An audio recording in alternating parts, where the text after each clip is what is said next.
everybody, Josh the RV Nerd with Bish's RV.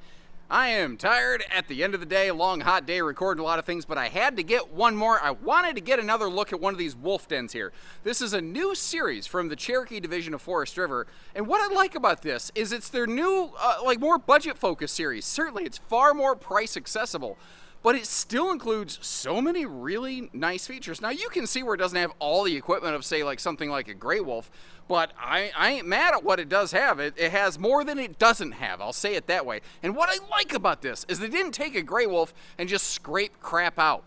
They built these from the ground up to be exactly what they are. And it's always been my impression with my years in this industry, when someone does something with purpose and intent, the end result is far, far better. So this is a very straightforward family camping floor plan, but I like this new lounge that they're flirting with over here. And you might notice they got rid of the carpet in the slide, so this is now easier to clean than it ever has been before. The new Wolf Den series here, they do everything that matters and nothing that doesn't, but it still has things like the better stabilizer jacks, the giant bedroom window over there, power awning, all the stuff that's really important. None of the fluff stuff that you're paying for that maybe a lot of people don't need. Another way you can look at one of these is you can get a camper like this, and maybe it's missing one or two little widgets that you'd prefer. And with the money that you save getting one of these, because these are generally speaking about $3,000 less than an equivalent Gray Wolf model, you can add those one or two little things and still save big on a casual kind of class family camper right here. Now, I don't mean that in a derogatory fashion. I think that if I was a more casual RVer, this is something that I would look at right here. I don't need all the bells. I don't need all the whistles. We get to take a trip or two every year, but I don't like the idea of hotels, and I don't like renting someone else's RV. This thing right here might really get the job done for you. And there's some things about this one I think you're really going to like. And there are some things about this one I think you're really not going to like. And this is going to sound crazy, but in some cases, I think those things are the same thing. Like, I think that some people may not like how a lot of manufacturers are starting to go this route, where instead of a common propane oven, you've got yourself a air fryer microwave down there, also known as a convection microwave. A lot of people don't realize convection and air fryer are the same thing, so maybe that's a handy little factoid for you. But by doing that, they have literally doubled the overhead cabinet space that you're getting over there in the kitchen. Now, this RV, this layout is not excellent for campsite window coverage. That's just not one of its strengths.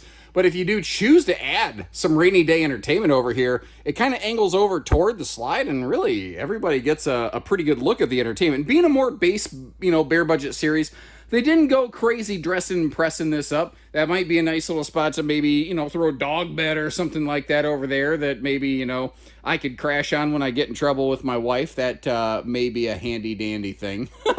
But we're still getting the sealed edge pressed membrane countertops. Like, they didn't chintz on the construction. They just went cleaner, smarter with the features. Like really about the last 10 years of RV design, it seems like every year RVs get flashier, fancier, heavier, more expensive, and they add more widgets and whiz bangs. And I think that we're kind of entering a cycle where we're realizing we don't necessarily need all that. Like, this is the first of the Cherokee series I've seen for many, many years, the better part of a decade, that doesn't have the Labatt blue light bar above the slide out, Extra little glitz features like that, those you're not going to find here. The stuff that really matters, you do. And this is an interesting departure for them. I think if you watch a lot of my videos, you're going to probably relate this to something like a Versa Lounge, but kind of similar concept, where essentially you still have, a sofa over here, and you have a U-dinette, but they come with a removable armrest to help kind of visually separate the two. So if you just want it nice and flowing and wide open, you can. And even here at their most basic budget series, they still spend a little bit of money on carpetless slide floors, because that's the thing. This isn't like, let's build the cheapest thing we possibly can. It's, let's build something that is more affordable, but still very functional. And that is a really key clutch difference. Like, you're still getting the bigger refrigerator. I've seen some manufacturers who had a big 10 cubic foot fridge like this, and when they started building a budget series, started going down to like an 8 cubic foot or smaller fridge. And you're not running into that here. It's still a single curtain for the bunks, but man, it feels, is it just me? Does that bed, the space from the bottom bunk to the top bunk, that feels really, really big right? But I guess the top bunk, you're only going to pretty much just climb in there anyway. Now, I like to share, good with bad in my videos. That's a window up there. That's cool. It doesn't open for airflow, which literally may not be cool. But usage functions, things you're going to use every day, like household and USB outlets for the kids up here on a rainy day to entertain themselves, that is a really handy feature right there. Now, here's what I'm wondering. Did they repeat that on the bottom bunk as well? I didn't check before. Oh, yes, they did. Okay. Now, whenever I get the chance, I try to sweep around and I try to find a sticker that tells me the bunk weight rating. Unfortunately, I'm not locating that on these, so at the time of this recording, I don't know what that's rated for. If that's something you really need to know, or it would make you feel better if you knew that, call our local teams, and they can get a hold of their, local Cherokee rep, and they can check in on that for you. I love that they didn't scale back money on the big fan. Frankly, when I heard they were making this Wolf Den series, and they were, they're like, because this kind of used to be like the Cherokee 264 BH, but they tweaked it a little bit. When I heard that they were building this, and they peeled like over $3,000 out of it, not by stripping stuff out, by basically kind of rebuilding it from the ground up this way, I was like, first thing they're going to do is knock out the good fan. And they didn't. That right there, that made me, a happy camper. You may notice it is a little bit of the peekaboo, I smell you door. People sometimes wonder, why do they do that? Some manufacturers will say for airflow. I've talked to some factory engineers. It allows them to hang the door pretty much wherever they want to, and then what they do is they install the striker plate after the door is hung so that everything lines up, which in a fast-paced production environment kind of makes sense to me. Now, spinning around like a record baby just a little bit here, this being more of a floor flush slide, but keep note, even a floor flush slide is not truly floor flush in most cases. Until you start spending like Newmar diesel pusher money, you don't truly get flush floor slides. But given the fact that it's not too bad, I would personally like a floating leg table right there, but I get the pedestals are probably about one of the more, budget sensitive kind of things. And I know this sounds crazy, but it's still central air conditioner. I've seen some cutthroat, stupid budget stuff this year that I don't even want to record. I don't even want to be associated with it because I ain't real proud of it. That, they have a camper like this with a private bedroom, with a private bathroom, and no centralized air conditioning. That, to me, that is just going a little bit too far. And again, Cherokee wasn't trying to be cutthroat. They were trying to be a little bit smarter about it. And again, with that air fryer microwave, we have double the storage above the sink that ever used to be there. Plus, you've got basically a big closet by the door. I personally would like to see some shelves or maybe something easily cheap removable up there to be able to turn that into like a big pantry. But you don't necessarily need to, considering the fact that beside the fridge between the bunks, you have a giant pantry over there, which you may decide to utilize part of that for like, personal bunk storage space. Now over here, this new, I don't know if they have a name for it, so for lack of a better phrase, I'm going to call it their Versa Lounge, basically this thing. Remember that armrest can kind of float around. So if you do want that separation kind of between the dinette and the sofa, you have it. Or if you just want a one big wide open thing, which means, like if you pop all these cushions off, you can still fold that dinette down into a sleeper, but I don't know that you need to. If you just pop all the cushions off, you have like a 12 to 14 foot long sleeper right there that I think two people can easily sleep toes to toes with their heads on opposite sides and make that work. Now, if you do choose to add some entertainment to it, this is an angled entertainment wall. So no matter where you're at in the slide, everybody's going to have a pretty decent view on this thing. And you notice it is a fully privatized bedroom. And that's why the door was shut on me, because this thing does not want to stay open.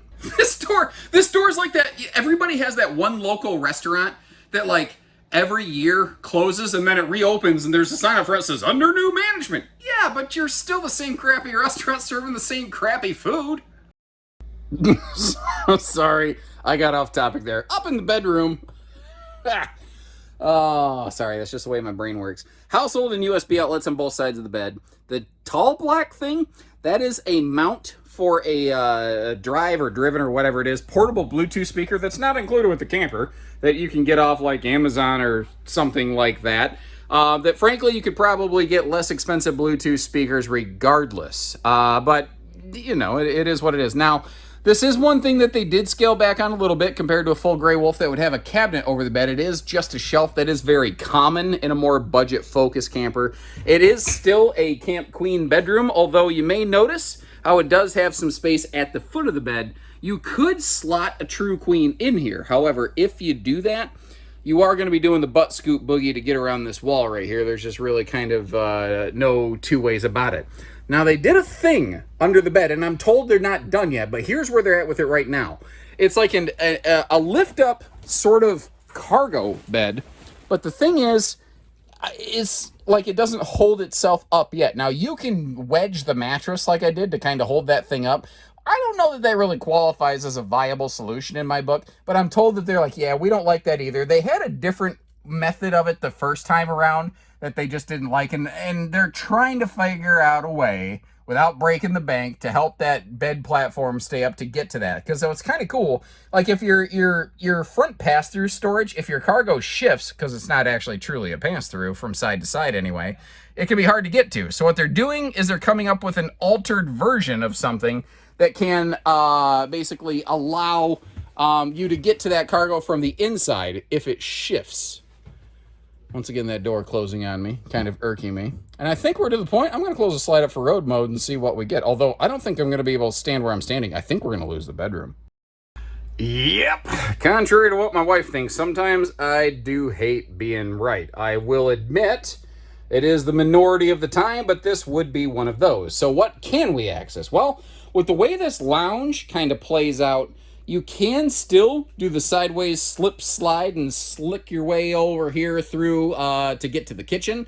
I left that bathroom door open and kind of swinging. You can get to the bunks, you can get to the bathroom. So it has some travel function, but really not full function because you are going to lose the front bedroom. It is a rack and pinion slide. So if you do want to open it partially to be able to slide up there just to get the room packed up, you can do that. But it isn't the kind of thing where you should try to use that slide when it's only partially deployed. This kind of slide system is really designed only to be used when it is fully all the way out. And as long as I'm holding this button, is it or is it not crazy how much of a difference you get with that slide open and close? Like a slide out RV versus no slide RV, it is just incredible and dramatic, the before and after space variance that you get out of these. At the time I'm recording this, these things are brand new, and they're still, it's like still almost phase one. There's still a couple little things that are changing. But I walked over and I checked the weights and measures tag, and if that thing is accurate, this has over 5,000 pounds of available cargo carry capacity on an RV that weighs less than 6,000 pounds itself.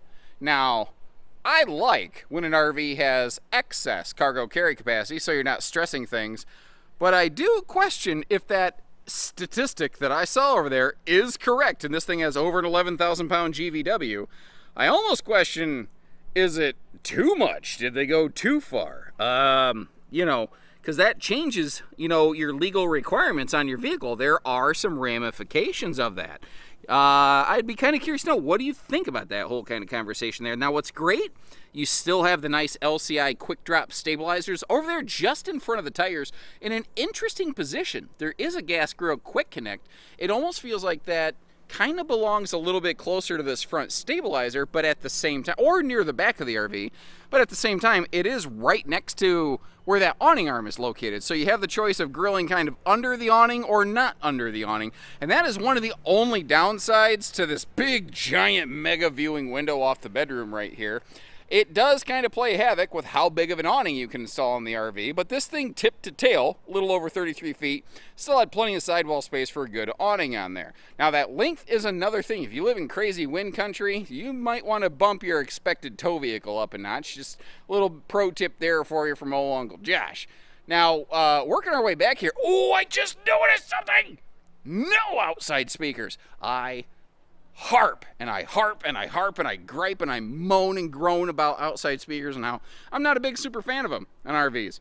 And they got rid of them here. I like that. I'm glad to see those things gone myself. Now, this is also very interesting. Under that double over double bunk, they just left wide open storage. A lot of manufacturers would stuff a camp kitchen under there. What's funny is the number one question and request I get with RVs that have a forced standard camp kitchen is, can I get it without that? And typically, The answer is no. Now, I'm going to ask you later in the video, if you could change one thing on this RV, what would it be? If I had the ability to say, could you change one thing, please? I know we're trying to be price sensitive here, but I feel it still needs one of those brackets up there for like a telescopic removable ladder. It doesn't have one, and to me that feels like going a little too far. It's such an easy low dollar thing to apply as well. But what is, especially when they still included a backup camera, but no ladder mount for a walkable roof? A few other little details here for you. Something I noticed, it is a single sewer outlet, which I'm glad to see because the kitchen's far enough forward. I wasn't sure if they were going to cross-plumb everything together, but it does look like it is a single-headed sewer monster down there, and it does still have black tank flush. And I know that's a boring thing to talk about, but you know what? That's a useful feature that I would want an RV to have myself if I was going to use it.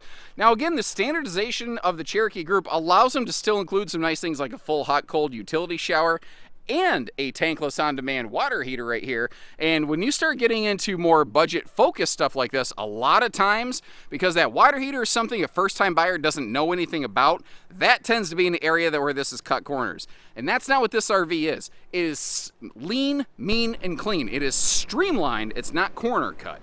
Well, something you haven't heard me talk about at all is solar. One of this Wolf Den series, they don't have that. They ain't doing that. I couldn't decide how I wanted to say it, so what came out of my mouth was So once again, thanks for tuning in. Really appreciate it here from your old goofy Uncle Josh. Now, I'll leave you a link in the video description, or you can scan that QR code right with your phone right off the screen if you want to check for pricing and availability on one of these. Now, if we have one in stock, our site will show you available pricing. If we do happen to be sold out, or maybe at the time of this filming we haven't even started receiving these yet because this is brand spanking new, then call our team. We'll get you squared away. No big deal there. Short of that, where did they nail it? Where did they fail it? If you could add or change one thing, what would it be? I'd love to know. And until then, take care, stay safe, have fun, and happy camping, everyone. I'm gonna go get hydrated.